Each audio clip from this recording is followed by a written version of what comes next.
amigos, buenas tardes, gracias por acompañarnos. Sabemos que el COVID nos cayó abruptamente conllevando una serie de emociones. ¿Cómo las hemos abordado? ¿Como una amenaza? ¿Como una oportunidad? Hay un psiquiatra por ahí que decía que las emociones en realidad son más contagiosas que incluso este mismo coronavirus. Tenemos como seres humanos nosotros herramientas para poder justamente hacer una regulación emocional. Para hablar sobre todos estos temas, tenemos hoy a Eugenia Baiste nuevamente en WISO. Gracias, querida, por estar aquí con nosotras. Pero queremos, antes de comenzar, agradecer al grupo Breshit por esta hermosa actividad y interesantísima actividad, y también la coordinación de Anita, a quien vamos a dejar para que presente a nuestra conferencista. Muchísimas gracias, Eugenia, y te dejo la palabra, Anita. Muchas gracias. Anita, tienes que... Estoy reiniciándome, ahí sí. Hola, buenas tardes. No necesito presentarme, la mayoría me conoce y estoy para presentar a Eugenia.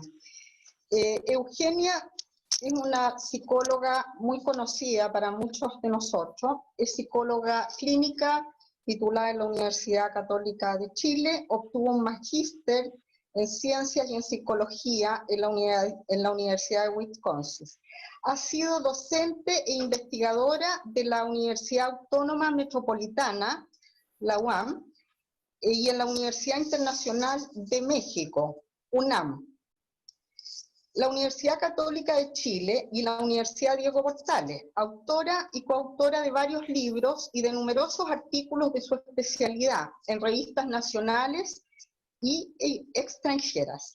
Sus últimos éxitos en venta son La sexualidad secreta, El amor en los tiempos del cambio, El amor al desnudo, Los amantes se van al cielo y al infierno también.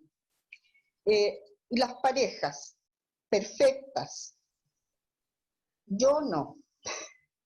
Los amantes se van al cielo, Quiero ser feliz y Maldito amor. También libros relacionados con las parejas de la A a la Z. En el año 83 obtuvo un premio del Colegio de Psicólogos, fue miembro del directorio de Televisión Nacional de Chile y también ha integrado el directorio de la Universidad de la Fundación Chile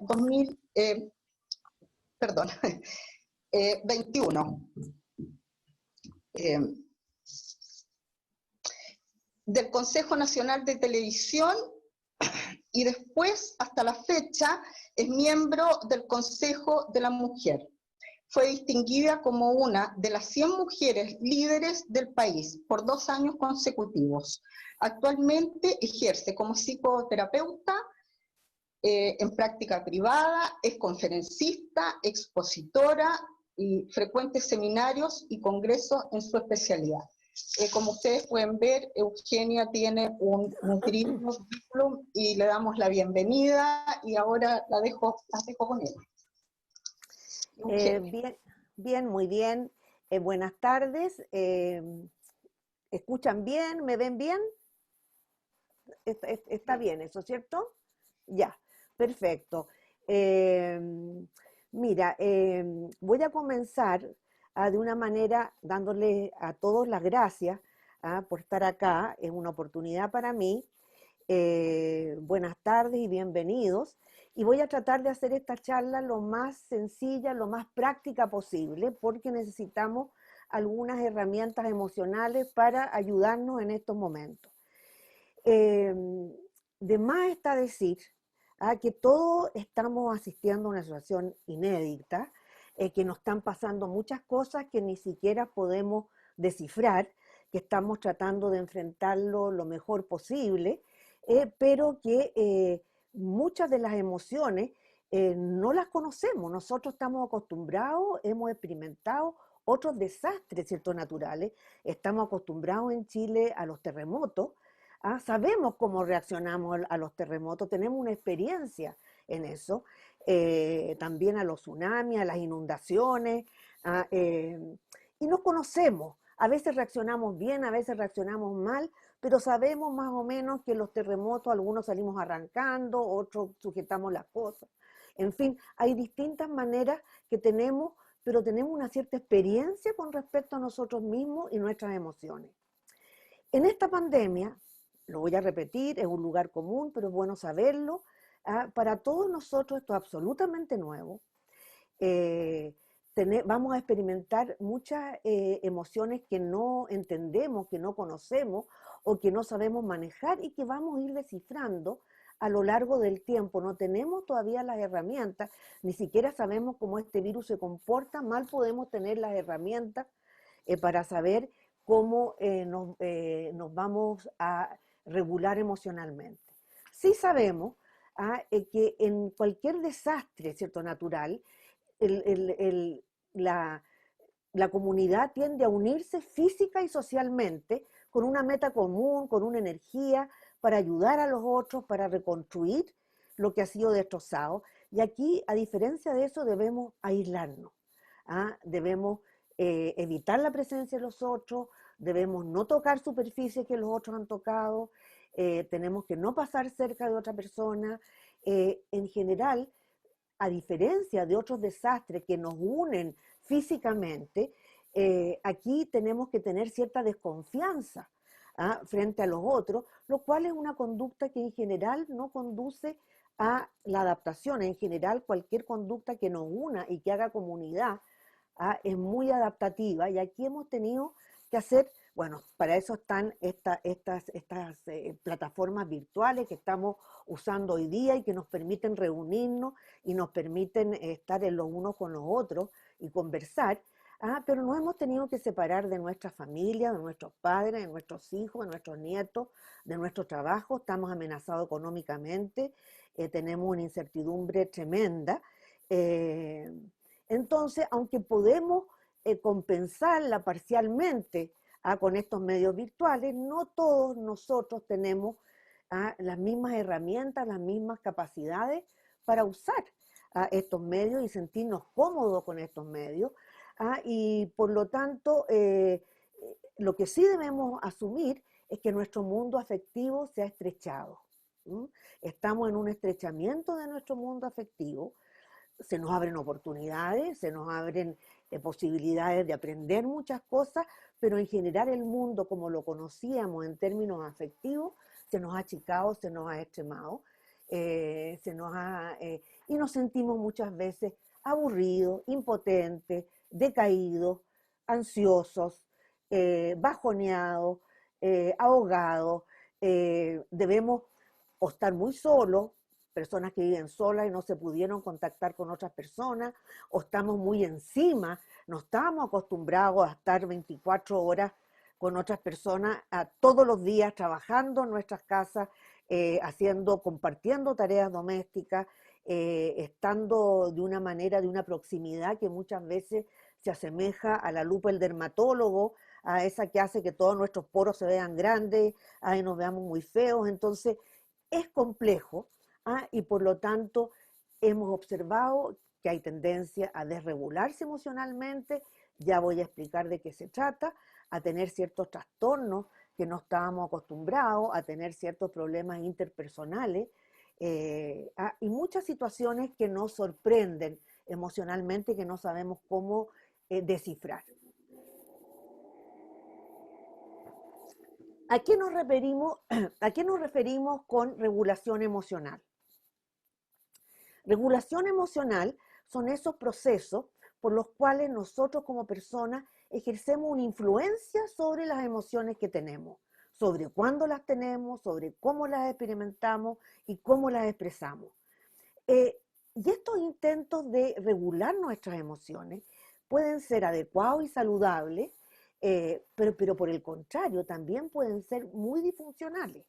Ejemplos de estrategias de regulación emocional disfuncional: el consumo de alcohol, el consumo de drogas, la compulsión a las compras, que a pesar de que estamos con situación económica compleja, muchas veces una manera de calmarnos es porque nos produce adrenalina, es la adicción a las compras, compulsión al deporte. Tenemos poca posibilidad de hacer deporte, pero tenemos máquinas, y de repente tenemos que tener cuidado de no, con lo sano y útil que es eso, tenemos que tener cuidado con no tener esa compulsión. También a conductas autolesivas, personas que tienden mucho a la angustia, que se desequilibran, que se desregulan con esa angustia y hacen conductas autodestructivas, se cortan, o conductas autolesivas. Esas son estrategias profundamente disfuncionales. Entonces, un primer punto es que hay estrategias positivas, adaptativas y funcionales, y hay otras que son disfuncionales y contraproducentes para nosotros, para nuestra familia, para las personas a las cuales queremos. Entonces, cuando intentamos regular nuestras emociones, lo que estamos haciendo es implementar estrategias, ya sea para mantener, aumentar, disminuir o suprimir un estado afectivo, de tal manera de poder manejar este estado emocional. ¿Qué es una adecuada regulación emocional? Es cuando nos mantenemos organizados a pesar de la intensidad emocional que estamos viviendo, que podemos modular el exceso de excitación o la falta de excitación, por ejemplo, en las depresiones, que no nos podemos activar, cuando somos capaces de ser flexibles, y cuando somos capaces de adecuar la expresión de nuestros impulsos y nuestra emocionalidad al contexto. Muchas veces, ¿qué es lo que nosotros decimos? Decimos que estamos sobre reaccionando, o decimos que nos quedamos paralizados. Esos son por exceso o por déficit desregulaciones emocionales. Entonces, hay variadas estrategias, voy a tratar de ser bien práctica, para regular las emociones, y voy a mencionar primero la mejor de todas y después la que no hay que usar. Pues voy a mencionar 4 porque hay muchas, pero las vamos a clasificar en 4. Obviamente, la mejor de todas es la búsqueda de proximidad, de figuras de apoyo que nos permitan sentirnos contenidos y aliviar el estrés. A todos nos ha pasado a que estamos muy angustiados y lo primero que hacemos o queremos es encontrarnos con alguien que nos abrace o que solo nos escuche y con que solo ya nos contenga emocionalmente y nos escuche. Ya nos sentimos calmados. Eso pasa en un duelo, cuando alguien nos abraza, o cuando estamos como muy alterados y logramos contar lo que nos está pasando, y no hay nada que reemplace ese contacto emocional cercano, físico, que ahora está mediado por lo virtual, pero esa es la mejor estrategia. Nada nos va a calmar más que la presencia de otro, ya sea virtual o físicamente, a que nos ayude en esta diada, en esto de ser dos, de mirarnos a los ojos, y nos contenga y nos aplaque y nos ayude a meter toda esta emocionalidad dentro de nuestro cuerpo. ¿Cuál es la mala? Ya mencioné las que son totalmente disfuncionales, como el alcohol, etcétera, pero ¿cuál es una muy usada y muy mala estrategia de regulación emocional? Es la supresión emocional, es cuando nos tragamos las emociones, a un punto que no nos vamos dando cuenta, pero empezamos a tragarlas y a tragarlas y a tragarlas, a no poder expresarlas, y en muchas veces ni siquiera estar conscientes de lo cargados emocionalmente que estamos. ¿Qué es lo que pasa con la supresión? Es que disminuye la expresividad emocional en todo su rango. Cuando uno empieza a tragarse emociones, llega un momento a que no solamente no expresamos las emociones que no queríamos expresar, sino que llega un momento que no podemos expresar ninguna emoción, o las aplacamos todas, tanto las de rango positivo como las de rango negativo, y generamos una disminución de la comunicación de los estados internos. A nivel fisiológico, ¿qué pasa cuando disminuimos o cuando suprimimos la expresión de emociones? Secretamos más cortisol, que es la hormona del estrés. Aumenta nuestro azúcar en la sangre. A nivel cognitivo, hacemos tal esfuerzo por no ver, por no sentir lo que estamos sintiendo, que se nos dificulta la memoria. Hoy en día los problemas de memoria, los problemas de déficit atencional los tenemos todos porque tenemos muchas ventanas abiertas, somos multitask, pero si más encima nos estamos tragando emoción, más se afecta nuestra memoria. Cuando estamos muy estresados y no sabemos lo que nos pasa y tratamos de controlar eso sin saber qué estamos sintiendo, se nos afectan aparte nuestra memoria. Y también cuando suprimimos emociones a nivel interpersonal, disminuimos nuestra expresividad emocional, eso genera efectos negativos en los otros. Cuando los otros están conteniendo y no están expresando, no nos dan una retroalimentación de sus emociones, y por lo tanto en situaciones de adversidad resultan mucho menos alentadores. Entonces tenemos la mejor estrategia de regulación emocional, el contacto con otro, hablar con otro, contarle lo que nos está pasando, buscar su contención.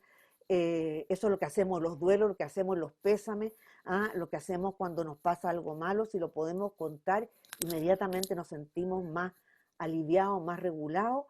Y la peor sistema, ¿cierto?, es suprimir la emoción absolutamente.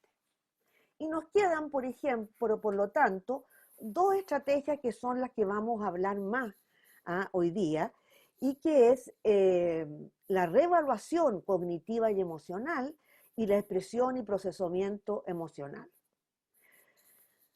Parto por la más simple, que es la reevaluación cognitiva y emocional.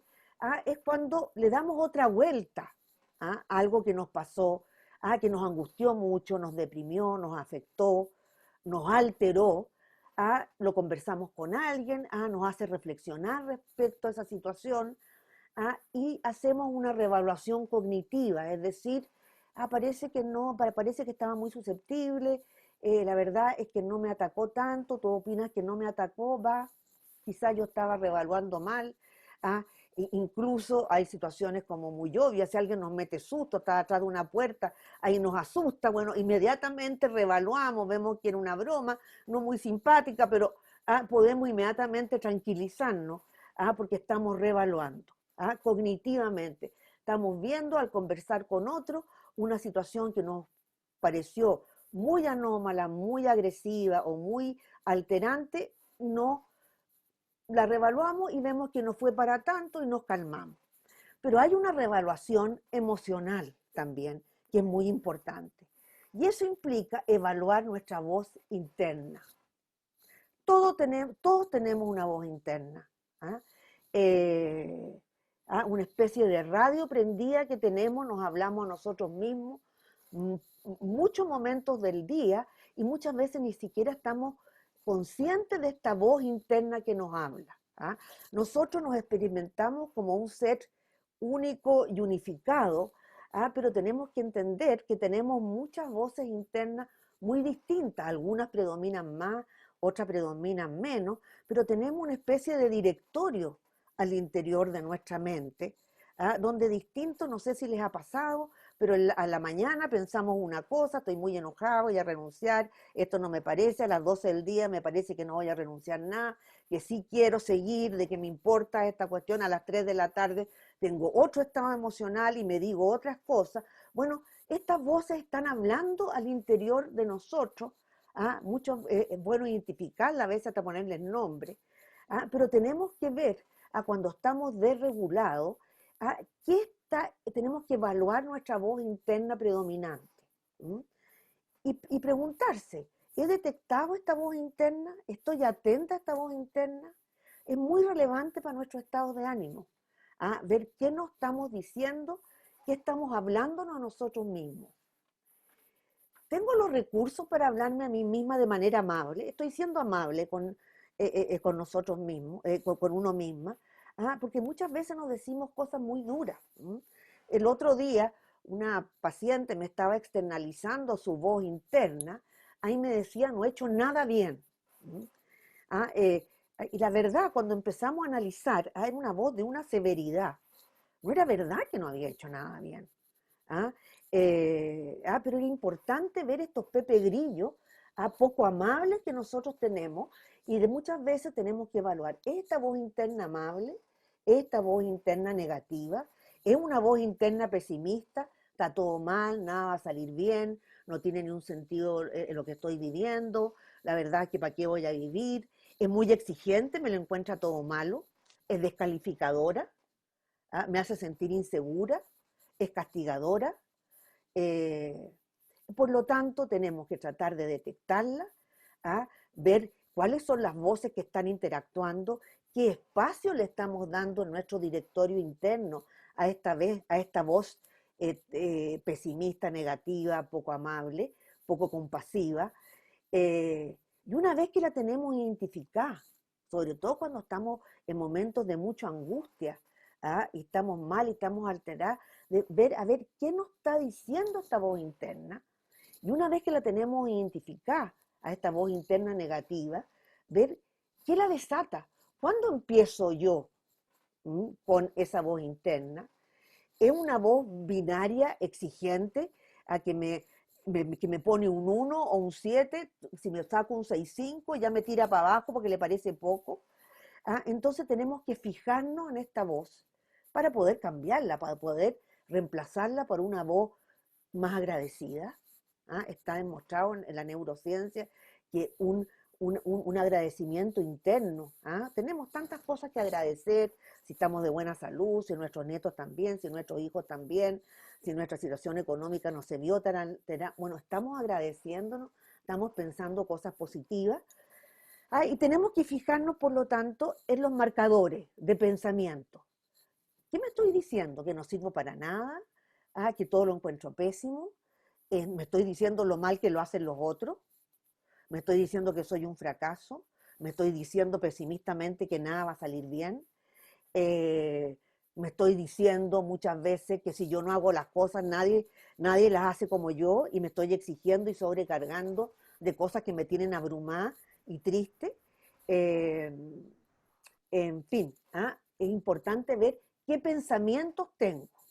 Una vez que uno está viendo cuáles son los pensamientos que tiene, también es muy importante ver los marcadores físicos. ¿Me duele la boca, el estómago? ¿Me está costando respirar? ¿Dónde estoy poniendo en mi cuerpo esta voz? ¿Me duele el pecho? ¿Tengo tensión en la espalda? ¿Me duele el cuello? Importante ir viendo entonces los marcadores del pensamiento, los marcadores físicos y los marcadores de reacción. ¿Cómo reacciono cuando me estoy hablando? ¿Ataco a los otros? ¿Culpo a los otros? ¿Me pongo irritable? ¿Me olvido de todo? A ver, parece que hay algunos micrófonos abiertos. Oye, se me parece. Ahí. ¿Me escuchan, no? Sí. Entonces estaba viendo los marcadores de reacción. Ataco a los otros, culpo a los otros, me pongo irritable, me olvido de todo, me retraigo, no tengo ganas de hacer nada, para así no irnos conociendo, y poder ir reevaluando la situación cognitivamente y emocionalmente. Bueno, muchas veces esta regulación emocional es un proceso que toma tiempo, no se puede hacer de manera precipitada, hay que darse tiempo, un proceso de elaboración, de absorción, de comprensión que tenemos que ir viendo. ¿Y cuál es otro mecanismo de regulación emocional? La expresión y el procesamiento emocional. Cuando decimos la expresión emocional, lo decimos junto con procesamiento. ¿Por qué? Porque no se trata de un vómito que le tiramos a otro, que el otro no se puede hacer cargo de este estado emocional de nosotros, que lo vomitamos hacia afuera. Por lo tanto, es importante que esta expresión, lograr poder contar lo que nos pasa, vaya acompañado de un procesamiento emocional, donde cada uno de nosotros trata activamente de conocer y entender las propias emociones y su significado. ¿Qué implica este procesamiento emocional? En primer lugar, percibir las señales afectivas, ¿cierto? Primero percibirlas. Una vez que las percibo, ponerle nombre. No se imaginan ustedes lo importante que es, lo terapéutico que es ponerle nombre a las emociones. ¿Qué estoy sintiendo? Rabia, pena, estoy enojada, rabia, estoy dolida, estoy sentida, estoy afectada. Es muy importante ya el solo de identificarlo, de ponerle nombre, nos va a aliviar y nos va a ayudar a saber por qué nos pasa eso. Si no le ponemos nombre y andamos muy irritables y muy alterados y muy estresados, sin saber, sin poderle poner nombre, mal vamos a poder procesar esto. Una vez que ya le hemos puesto nombre a lo que estamos sintiendo, es importante localizar las emociones en el cuerpo y dejar espacio para que se manifiesten. Esto lo vamos a volver a recalcar, porque cuando uno tiene mucha angustia, ¿qué es lo que dice? Que está volado de angustia. No le damos espacio en el cuerpo, tenemos que volver a corporizarlo para poder identificarlo bien. Y muchas veces el cuerpo tiene una memoria que si nos estamos fijando dónde lo estamos sintiendo, en el cuello estamos llevando el mundo sobre nuestros hombros, en las manos que nos duelen, en nuestros órganos de contacto, en fin, hay una simbología en el cuerpo que nos permite, en el pecho estamos ahogados, no podemos tragar, hay cosas que no las podemos tragar, tengo náuseas, quiero vomitar cosas, entonces localizarlo físicamente. Entonces, percibir las señales, ponerle nombre a los sentimientos, localizarlas físicamente, aceptar las emociones, sean cuales sean, sin juzgarlas. Esto es súper importante.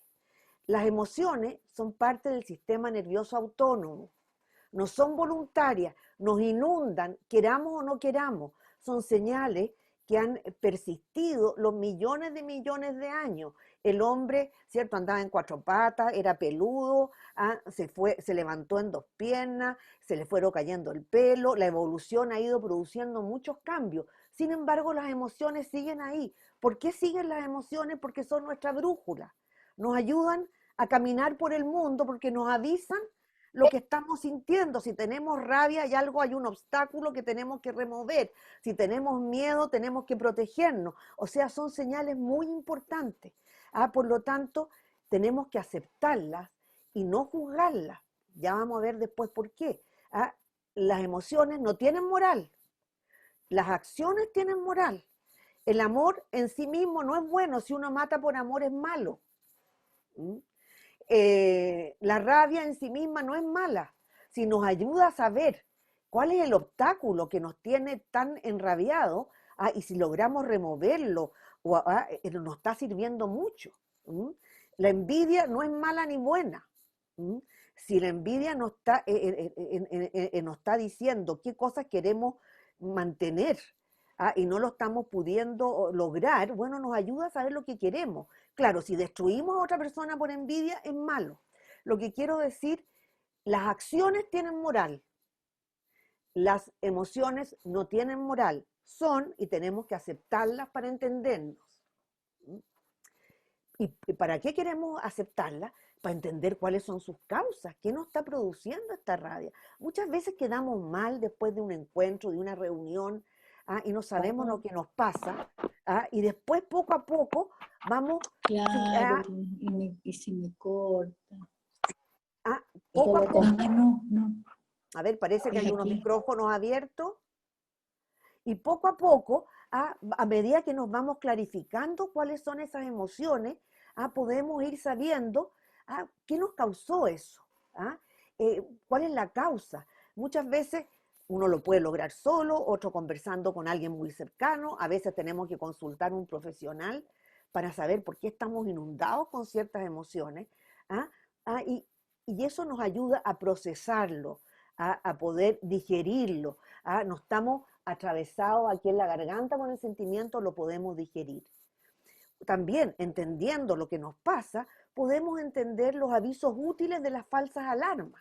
Voy a dar un ejemplo. Un sentimiento son los celos. A veces es una alarma real que nos está diciendo, cuidado, atento, aquí pasa algo. Y muchas veces son falsas alarmas. Y tiene más que ver con inseguridades de nosotros. Entonces, haciendo todo este proceso de procesamiento emocional, a la medida que lo vamos expresando, las vamos digiriendo, estas emociones. Voy para enfatizar todavía más y ayudarnos más a ver cómo procesar estas emociones.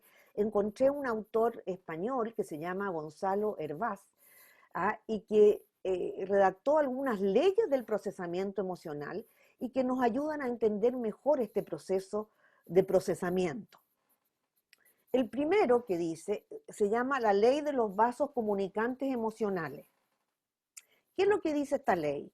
Que si se intenta ocultar o bloquear alguno de los componentes emocionales, ya sea el subjetivo, el fisiológico o el motor, los otros componentes multiplican su intensidad. Es decir, si nosotros nos inhibimos a nivel subjetivo, a nivel fisiológico, vamos a tener colon irritable, vamos a tener alguna manera que se nos va a manifestar o a nivel motor, nos vamos a mover las piernas, no vamos a poder estar tranquilos, vamos a caminar de un lado para otro, es decir, hay vasos comunicantes emocionales entre sus tres vertientes, el subjetivo, el fisiológico y el motor. Segunda ley, ley de la infusión emocional. ¿Qué quiere decir esto? Que un estado emocional que está activo durante 30, 40, 50 minutos, ¿para qué decir si está activo más horas o días? Empieza a sesgar todos los pensamientos que tenemos, todas nuestras interpretaciones, todos nuestros recuerdos. Si tenemos miedo, a poco andar, muchas cosas las vamos a ver a través del lente del miedo.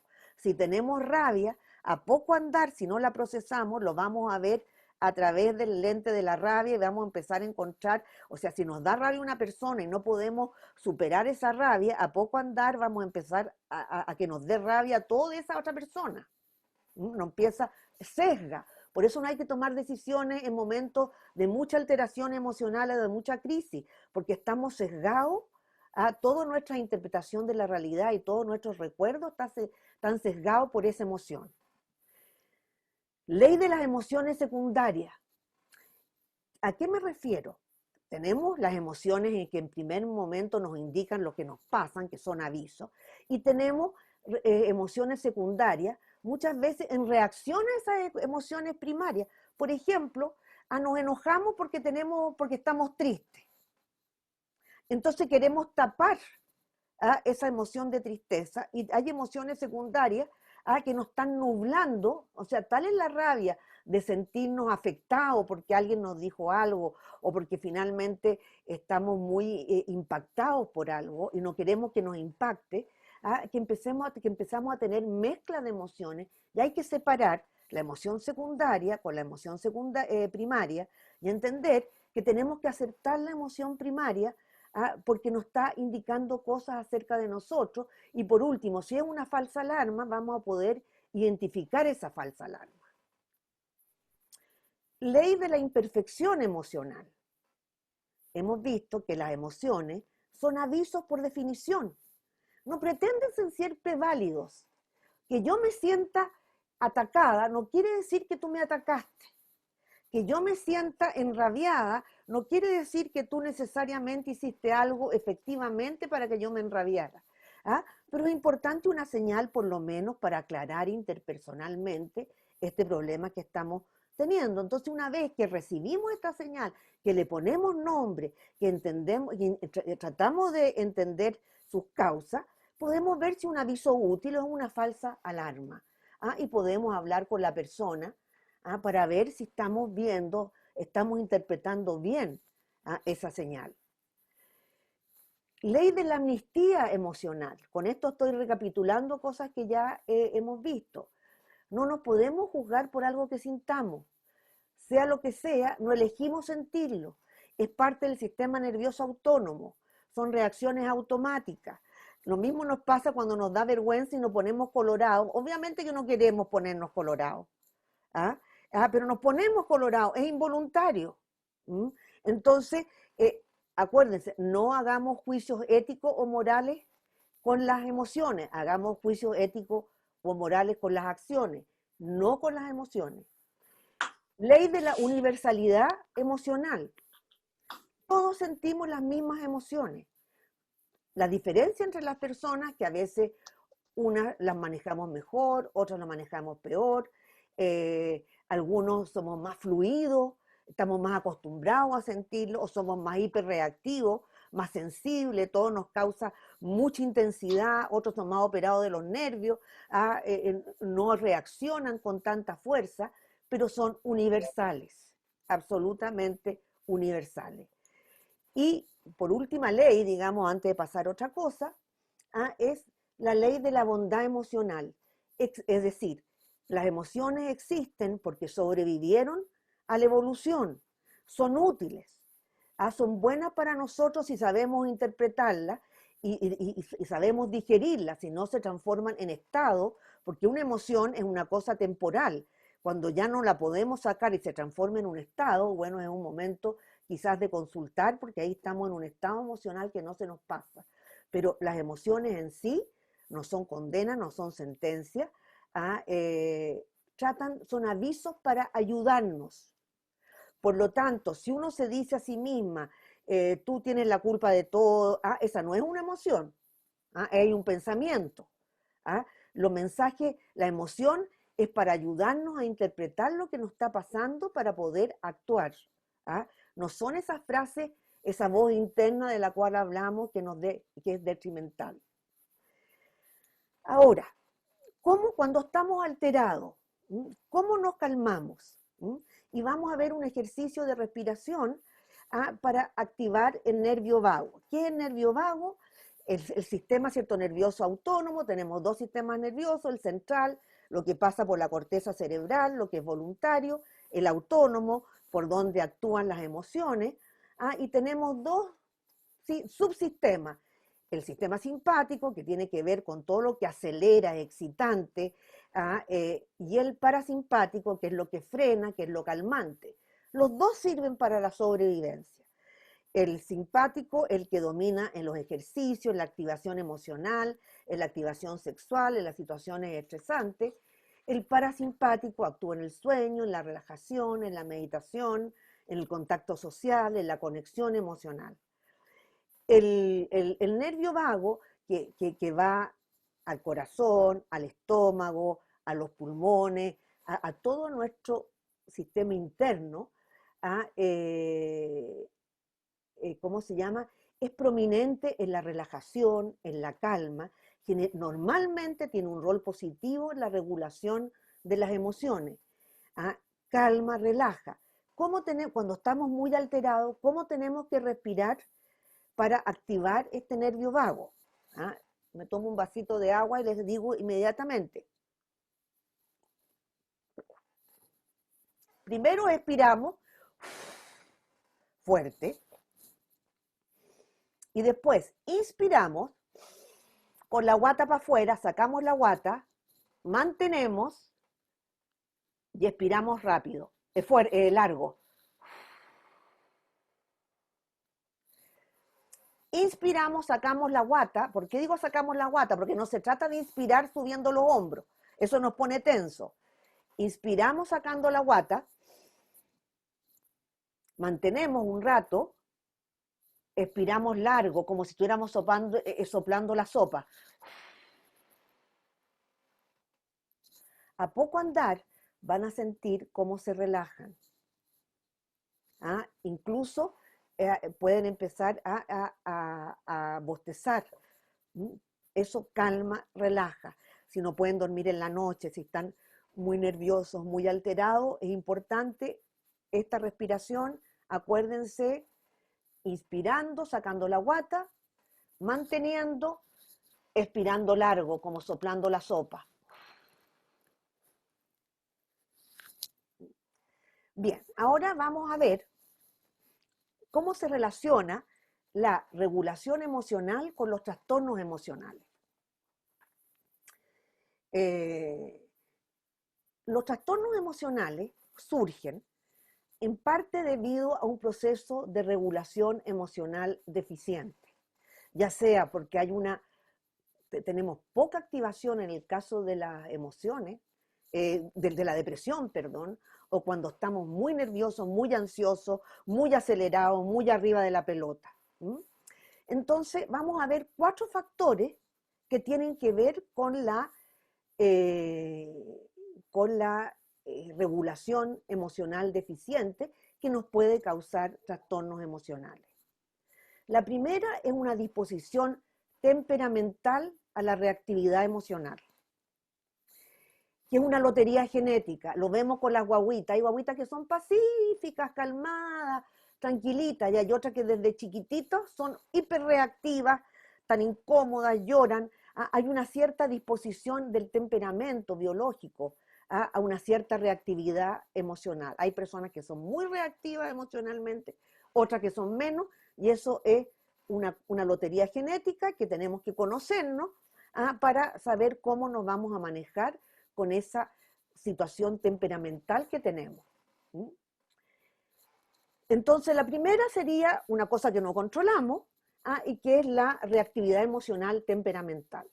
Un segundo factor es el grado de diferenciación emocional interno que tenemos, que es la habilidad para poder distinguir estados emocionales, separarlos unos de otros, nombrarlos. Muchas veces pasa que uno le pregunta, ¿qué te pasa? Y dice, no sé lo que me pasa. No estoy pudiendo diferenciar, ni nombrar mis emociones, ni diferenciar mis estados emocionales. Unos se me topan con otros. Esta es una habilidad que podemos desarrollar, de aprender a ponerle nombre, a diferenciar nuestros estados emocionales internos, y en la medida que nosotros delimitamos más detalladamente nuestra experiencia emocional, sabemos manejar mejor nuestras emociones.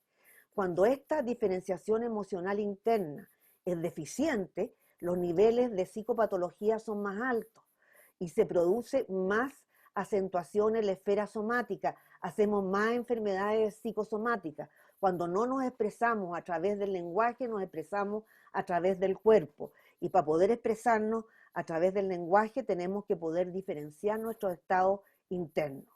Pero a diferencia del primero, que es el temperamental, lo podemos ir desarrollando.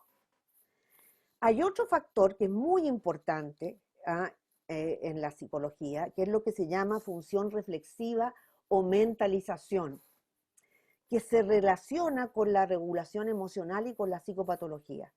La mentalización es un proceso, es un mecanismo que nos permite inferir o hacer hipótesis sobre los estados mentales de nosotros mismos y los estados mentales de las otras personas, en la base de la empatía, en la base de la inteligencia emocional.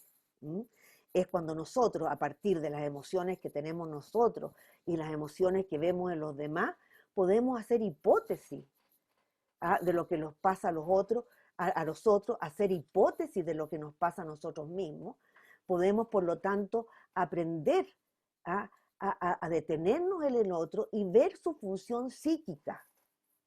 Entender que hay una función psíquica. Los seres humanos no somos pura guata, pura cabeza. También hay una función psíquica emocional que si nosotros mentalizamos y tenemos un momento de que experimentamos nuestras emociones, pero sabemos reflexionar y mentalizar sobre ellas, vamos a poder entender lo que le pasa a los demás, vamos a poder ser empáticos, vamos a poder entender mejor lo que nos pasa a nosotros mismos, y entre más entendemos lo que le pasa a los demás y podemos anticipar sus reacciones, y más sabemos lo que nos pasa a nosotros y podemos también prever nuestras reacciones o saber lo que nos está pasando, más posibilidad hay de evitar un trastorno emocional, una disfunción emocional producto de la desregulación.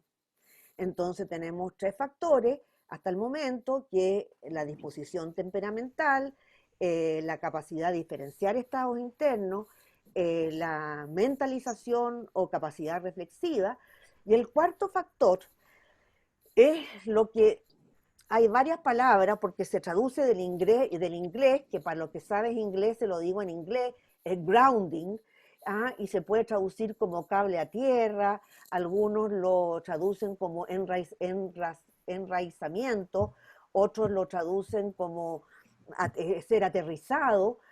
Yo le puse cable a tierra, que es el que me gusta más. Es muy importante este grounding, este cable a tierra. ¿Por qué? Porque hemos visto que nosotros mismos, ¿qué decimos cuando estamos muy angustiados? Me vuelo de angustia. O sea, casi nos salimos de nuestro cuerpo, nos descorporeizamos, producto de la angustia, de la ansiedad, de la depresión, de lo que sea. Estamos en otra, estamos como en una nube, nos hemos como disociado de nuestro cuerpo. Por lo tanto, volver al cuerpo es muy importante. Y aquí hay 4 procesos que tienen que ver con el cable a tierra. El primero es centrarse. ¿Qué es centrarnos en nuestro cuerpo? Hacer una línea imaginaria a través de nuestro cuerpo entre el lado derecho y el lado izquierdo. Hacer otra línea imaginaria que nos divide entre la parte de adelante y la parte de atrás. Hacer otra línea imaginaria que nos divide la parte de arriba con la parte de abajo. Y la intersección de todas esas líneas imaginarias es cuando nos centramos. Estamos volados de angustia. El primer paso para establecer un cable a tierra es centrarnos, hacer todas estas líneas imaginarias y sentir este centro de nosotros mismos, darnos tiempo para concentrarnos, respirando y sentir este centro de nosotros mismos, volver a nuestro cuerpo, centrarnos. Segundo proceso de este cable a tierra, establecer límites. La angustia hace que perdamos los límites, volver a sentir nuestra piel. La piel es la frontera más relevante de lo que soy yo con lo que no soy yo.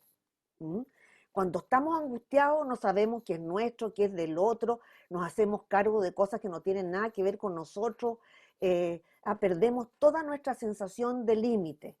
Entonces es volver primero a sentir nuestra piel, tocarla, sentirla, tocarla entera, sentirla, y decir, hasta aquí llego yo, de aquí hacia afuera no soy yo. Por lo tanto, sentir la piel, abrazarnos, tocarnos y entender, hasta aquí llego yo, esto no es mío, qué es mío, qué no es mío. Ese proceso de diferenciación es importante. En tercer lugar, también acá hay una palabra en inglés que traducía al castellano. El castellano no es tan preciso como el inglés. Es lo que en inglés se dice embody. Embody es encarnarse, si lo traducimos exactamente digamos, en el traductor. Encarnarse, ¿qué quiere decir? Nos sentamos bien, ponemos los pies en el suelo. Todos estos son procesos para calmar la angustia. Ponemos los pies en el suelo, empezamos a sentir, nos concentramos en las plantas de los pies. Y si se fijan que uno empieza a sentir los pies en el suelo, empiezo a sentir la planta de los pies, empezamos a sentir como que nos tintinea energía, calorcito, sentimos los tobillos, sentimos las pantorrillas, y sentimos que estamos bien sentados, con los pies bien en la tierra, centrados, estableciendo límites, nos estiramos, elongamos, contraemos, y estamos sintiendo volver a integrar el sentimiento, la angustia, con el cuerpo. Y el cuarto proceso de este cable a tierra para controlar la angustia es lo que se llama estar en el presente. Estar en el presente se ha vuelto un lugar común que nadie sabe muy bien qué es, que tiene que ver con poder realmente mandarle a nuestro cerebro primitivo, y ya voy a dar un ejercicio, mandarle a nuestro cerebro primitivo, es decir, no a la corteza cerebral, sino a nuestro cerebro primitivo, que estamos seguros, que estamos seguros, que estamos seguros, que estamos seguros. Y es poder concentrarse. Pocas veces nos podemos concentrar en el presente. Hay ejercicios de mindfulness, de meditación, de respiración, que ayudan a estar en el presente. Pero yo les voy a dar uno que lo pueden ejercitar y que es súper útil y es súper fácil. Y es un ejercicio que se llama de los 5 sentidos en 5 minutos, ojalá 5 veces al día. ¿Qué quiere decir? Los 5 sentidos. La vista, darnos un minuto para mirar alrededor nuestro y ver, porque muchas veces no estamos viendo. Creemos que vemos, pero no vemos. Andamos tan rápido, tan absortos en nuestros pensamientos, con tanta angustia, con tantas voces internas, que no vemos. Entonces yo me voy a fijar, estoy en mi escritorio, me voy a fijar en los cuadros, me voy a fijar en los libros, voy a mirar cómo estoy vestida, voy a mirar los lápices, el desorden que tengo, en fin, voy a mirar, mirar, mirar, mirar, mirar. Ojalá 60 segundos. Después que lo hago 60 segundos, voy a escuchar. Tampoco perdemos noción del oído. Voy a escuchar. Siento el computador, siento afuera una bocina,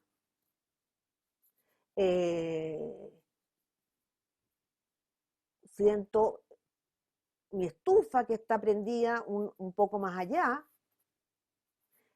Hay unos pájaros que vienen en la mañana, ahora no lo estoy sintiendo, pero puedo sentirlo.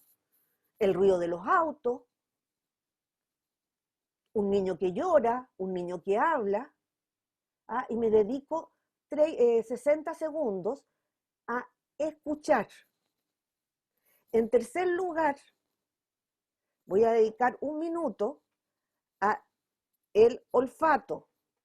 El olfato es nuestro sentido más amplio. Uno puede oler hasta 10.000 olores distintos.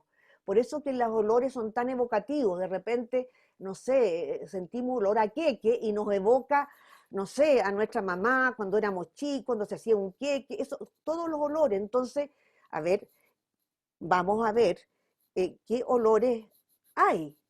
¿Qué estoy oliendo? Hay olor a flor. Voy a escuchar, voy a oler el perfume, voy a oler el desodorante. Si están cocinando, voy a oler lo que están cocinando. Si estoy afuera o mirando por la ventana, con la ventana abierta, puedo oler las flores. Una chimenea, un asado que están haciendo. Después viene el gusto, 60 segundos al gusto. Voy a ver a qué tengo gusto a metálico, realmente cuando uno está muy angustiado, tiene gusto a metálico. Tengo gusto a sal, tengo gusto a dulce, tengo gusto a pasta de dientes si me lavé los dientes. Voy a tocar mi paladar alto, mi paladar bajo, mis mejillas por dentro, ver todos los gustos que tengo. Y después el quinto, el kinestésico, o lo que se llama sentir. Voy a sentir mi suéter, mi pañuelo de seda, mis zapatos, siento el pantalón, siento las manos frías. 60 segundos en esto. Después que uno ha estado estos 5 segundos, estamos absolutamente en el presente y la señal que le hemos mandado, estamos porque hemos visto todo lo que podemos percibir por nuestro sentido y la señal que le hemos mandado a nuestro cerebro primitivo es: estoy acá, estoy segura, estoy bien. Ese es un ejercicio fácil que también ayuda a relajarse y a calmarnos. Entonces, recapitulando, estábamos viendo, ¿cierto?, la relación entre la desregulación emocional y los trastornos emocionales. Vimos varios factores. El último era el de grounding, que es de cable a tierra, aterrizar.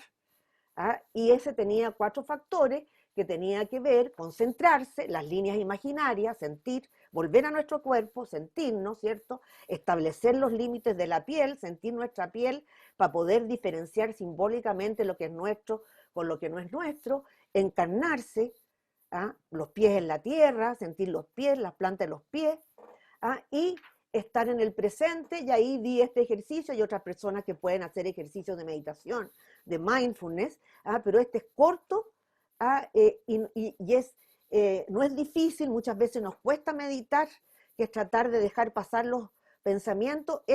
Si estamos concentrados en el sentido, en uno de los 5 sentidos, estamos mandando inmediatamente estas señales a nuestro cerebro primitivo. ¿Mm? Entonces,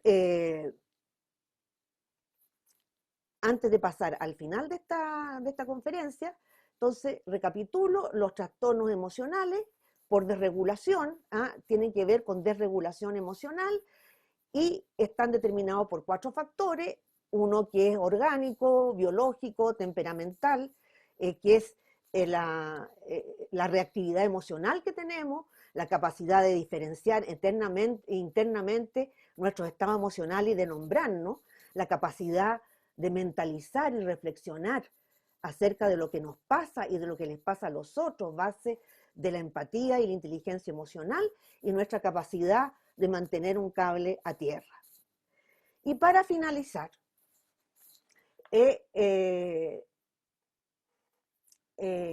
la resiliencia durante este tiempo, es muy importante ver qué factores promueven la resiliencia, de tal manera que cuando pase todo esto, tengamos las menos secuelas posibles. ¿Mm? Y aquí también, para ser bien concreta y para ser bien práctica, voy a hablar del modelo de las 3C, para que nos aprendamos. 3C. Control. La primera C es control. ¿Qué controlamos y qué no controlamos? Nos angustiamos mucho y nos desregulamos mucho por cosas que no controlamos, y nos quita energía para controlar las cosas que sí controlamos. Entonces, ¿qué depende de nosotros? Depende de nosotros cuidarnos, ponerse mascarilla, contactarse con los amigos, estar con los seres humanos, preocuparnos de la comida, ver cómo nos distribuimos las tareas, en fin. Y si vemos qué controlamos y qué no, vamos a disminuir esta voz interna negativa, para transformarla en una más positiva. Acuérdense que eso es muy importante. Y por lo tanto, la primera C es control. ¿Qué controlo? ¿Qué no controlo? Segunda C, coherencia. Los seres humanos buscamos la coherencia interna entre el sentir, el pensar y el actuar. Y también en darle sentido a lo que estamos viviendo. ¿Qué sentido, qué narrativa le estamos dando a lo que estamos viviendo en este momento? ¿Qué nos contamos? ¿Cómo nos estamos contando esto que estamos viviendo tan inédito? Tan inédito. Y esto implica, y aquí recapitulo, aceptar las emociones sin juzgarlas, ser capaz de tomar distancia de las emociones y observarlas también de vez en cuando, para reflexionar acerca de nuestra conducta, distinguir un miedo realista de miedos que no son realistas, comprender que un pensamiento es solo un pensamiento, es temporal, lo podemos mirar, observar y ver pasar y dejar pasar. Dejar pasar estos pensamientos. Las emociones son señales, son temporales, nos avisan, dejémosla pasar. Yo creo que es muy importante entender que los pensamientos y las emociones son temporales, pasan, y que por lo tanto se van transformando en otro pensamiento que podemos dirigir, ahí usando la voluntad, el sistema nervioso central, y en otra emoción, y permite reinterpretar las emociones negativas, que son visitas temporales, que inevitablemente van a ser reemplazadas por otros invitados más agradables, si las dejamos pasar, si buscamos un sentido a lo que estamos viviendo, y tratamos de darnos una narrativa coherente con nosotros mismos. Control, coherencia, y la última C es conexión, conexión, conexión, conexión. La necesidad de contacto humano y apoyo es el factor más fundamental y consistente en el desarrollo de la resiliencia a los desastres naturales y sobre todo a esta pandemia. Entonces, fortalecer los vínculos que ya tenemos, establecer nuevos vínculos si es posible. He escuchado, me ha tocado en conferencias que he dado que la gente se empezó a juntar con los compañeros de la universidad, gente que no veía nunca, ahora por Zoom está. Entonces, si es posible establecer nuevos vínculos, establecerlos, fortalecer los que tenemos, conectarnos, es consuelo, es consuelo. Saber que estamos todos juntos, que podemos ser comprensivos con nosotros y con los otros. Entonces, con esto, control, coherencia, control de lo que controlamos, soltar lo que no controlamos. Estamos dejando encaminado el crecimiento postraumático. Nos ayudan a adquirir sabiduría frente a las adversidades, fortalecer las relaciones con los seres queridos, desarrollar aceptación frente a la incertidumbre y facilitar la apertura a nuevas experiencias, porque estamos viviendo algo inédito y tenemos que abrirnos también a esta nueva experiencia. Con esto termino, les doy muchas gracias y voy a mirar el chat para ver las preguntas que hay.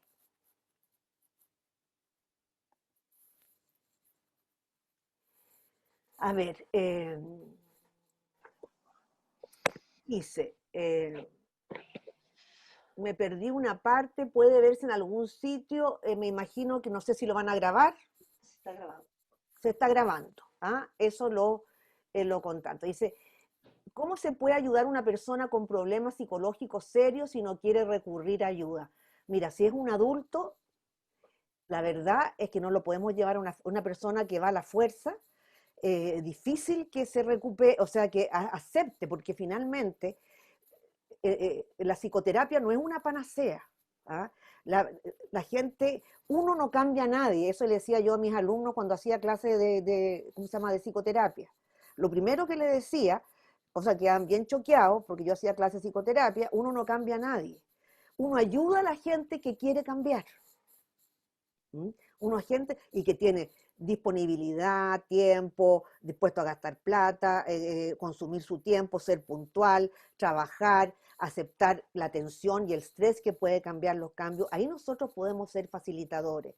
Ahora, si una persona no quiere recibir ayuda por ningún lado, a ver si buscamos otras alternativas. De repente otras alternativas pueden ser, quizás sí acepta meditar, quizás sí acepta otro tipo de, no sé, otro tipo de intercambio, asistir a un grupo, alguna otra cosa que le ayude a ver, pero entendiendo que a terapia no vamos a llevar a nadie a la fuerza, porque lo primero que te dice la gente que viene a la fuerza, te dice, vine porque me mandaron.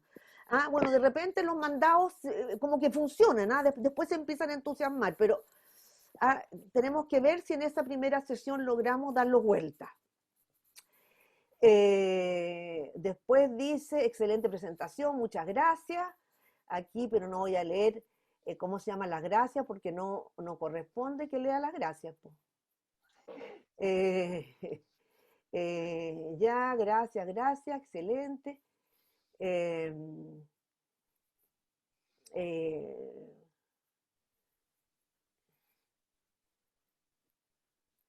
Muchas puras felicitaciones, pero no me preguntaron nada. A ver, vamos viendo. El nombre del español, Hervás, Gonzalo Hervás. H-E-R-B-A-S.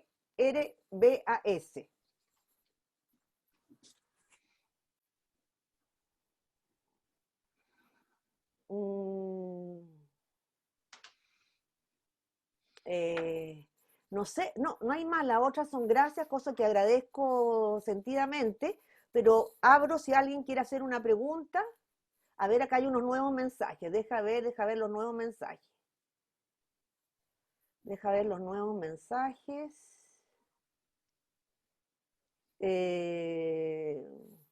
No, son gracias nomás. Parece que no hay más. A ver, acá hay una. ¿Cómo enfrentar salir al medio exterior una vez dada de alta el COVID? Uy, yo creo que esa es otra gran pregunta, porque ustedes saben que se está hablando mucho del síndrome de la cabaña, que al principio uno se revela y después uno se empieza a acostumbrar, el mundo se nos simplifica, y nos va a costar volver a relacionarnos y sobre todo nos va a costar aprender a relacionarnos de otra manera, porque por lo que se sabe, difícilmente vamos a volver a nuestra vida de antes. Entonces, yo creo que hay que estar abierto al cambio. Si tú me preguntas, no sabemos cómo va a ser eso, no sabemos los tiempos. Hoy día leí en el Mercurio cómo se proyectan, en cuánto tiempo más vamos a poder hacer un conjunto de cosas, y era septiembre, verano, este otro año, entonces yo creo que hay que estar abierto, primero ejercitar la gratitud, estar muy agradecida porque tenemos techo, tenemos muchas cosas que estamos viendo que la gente no tiene, y estar muy abierta al cambio, y vamos a tener que ser muy flexibles, ejercitar nuestra mayor capacidad de flexibilidad, para poder irnos adaptando a los nuevos desafíos, que claramente no vamos a poder abrazarnos como es tan necesario en este momento. Hay que abrazarse como de lejos, que yo de repente hablo con mis nietos por Zoom y les hago así, porque claro, esa es la manera de estar más cerca. Después, ¿cuál es la tercera C? Se me cortó el final. Control, lo que controlamos, soltar lo que no controlamos, coherencia, darle sentido Y sentir. a lo que estamos viviendo, y conexión. Conexión.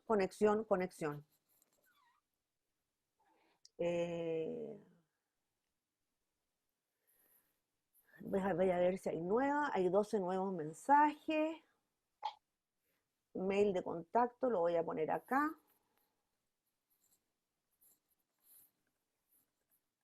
Puse en el chat el mail.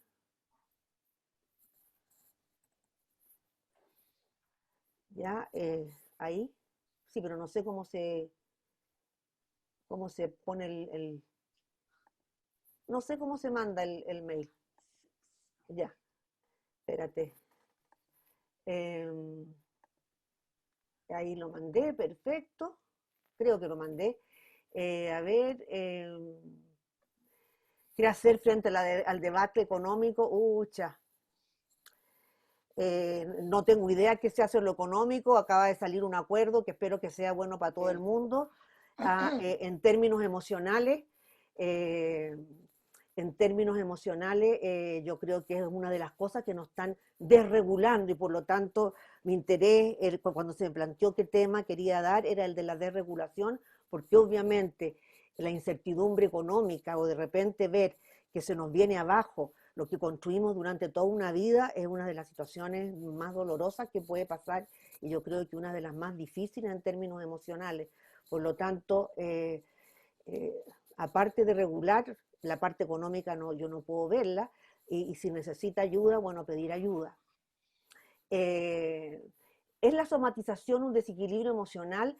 A ver, no es un desequilibrio emocional. Lo que estoy diciendo es que primero, si una emoción no se acepta y se procesa como tal, el nivel fisiológico de la emoción se va a transmitir a una somatización. Los seres humanos necesitamos simbolizar. La manera más sana de simbolizar es con el lenguaje.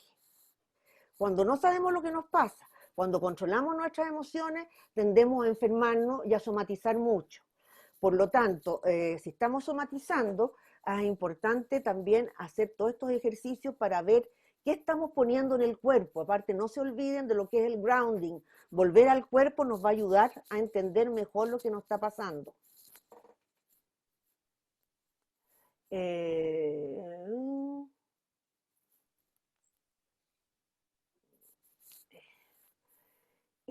No se le ve la cara. ¿Puede subir la cámara, por favor? Ahí sí, perdón, sí. Es que estaba viendo los mails.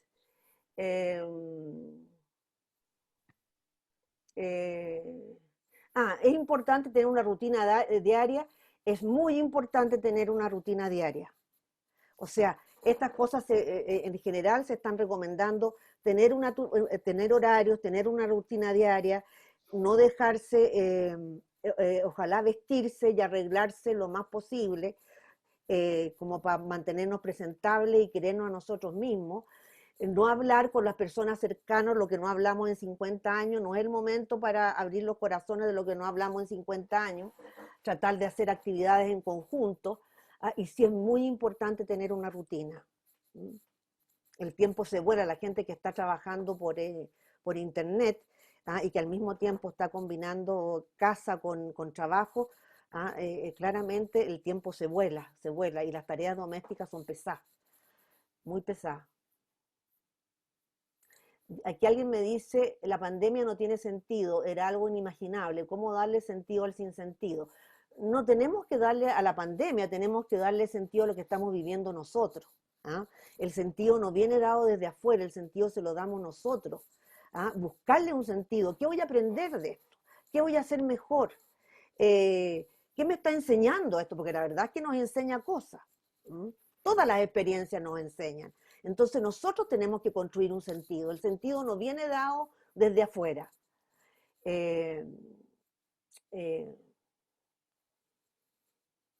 Sí, la gente comenta cómo la incertidumbre afecta más que cualquier cosa y eso es una gran diferencia con otros desastres que duran un mes o 2 meses o un terremoto y después ya más o menos tenemos encaminado. Aquí no sabemos nada, ni siquiera cómo cursa la enfermedad. Se está recién aprendiendo, y claramente nosotros vivíamos con la ilusión, ¿cierto? Con la ilusión de la certeza. Y una de las cosas que tenemos que aprender es, pucha que sabemos poco y pucha que es incierta la vida. Y tenemos que aprender a darle la bienvenida a esta incertidumbre porque si no nos vamos a amargar. Entonces, como no tiene sentido amargarse, mejor buscarle un sentido positivo. Dentro de todos los negativos que a todos nos está afectando de una manera fuerte.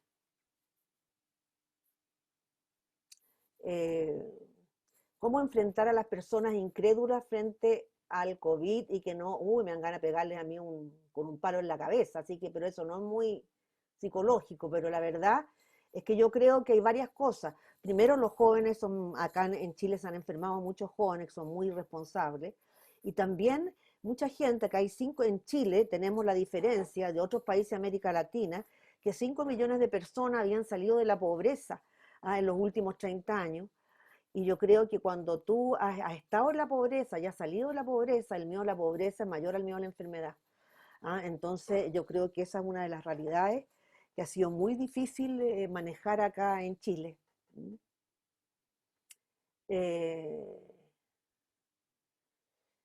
Parece que eso es...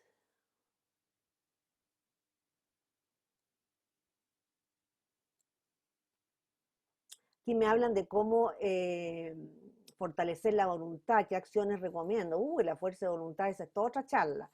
Aquí yo hablé como el sistema como nervioso autónomo, como el sistema como nervioso autónomo. Lo importante, lo único que puedo decir de la voluntad en este momento es que, ¿cuál es la diferencia entre el sistema como nervioso autónomo y el central? El autónomo es involuntario. No hay nada que nosotros podamos hacer. Calmarnos, por ejemplo, sí nos puede ayudar a activar el nervio vago, en fin, en ese conjunto de cosas que podemos hacer para activar, pero lo que pasa por la corteza cerebral pasa por la voluntad. Por lo tanto, es una decisión que nosotros tenemos que hacer, que es muy distinto, y ahí está la moral. En nuestras acciones está la moral. Por lo tanto, tenemos capacidad de decidir, tenemos capacidad para ejercer la voluntad, y si no la estamos ejerciendo, quiere decir que estamos ejerciendo algo distinto a lo que nos sería nuestra voluntad, y sería importante ver qué está impidiéndonos o qué nos está boicoteando. Aquí también un lamento, cómo vamos a reeducar a nuestros nietos si no nos podemos abrazar. ¿Qué quieres que te diga? Eso es una tristeza muy grande. Creo que ahí di creo que ahí di respuesta a lo otro. Agradezco, muchas gracias, las gracias. Y hasta luego. Pues. Muchas gracias a la WISO por haberme invitado. Espero que haya sido útil para ustedes. He tratado de hacerlo lo más práctico y lo más aterrizado, porque es lo que necesitamos ahora y ha sido una oportunidad para estar juntos. Muchas gracias. Gracias a ti. Fue Gracias. maravilloso. Muchísimas, muchísimas gracias por tu entrega de conocimientos, pero sobre todo cómo lo haces.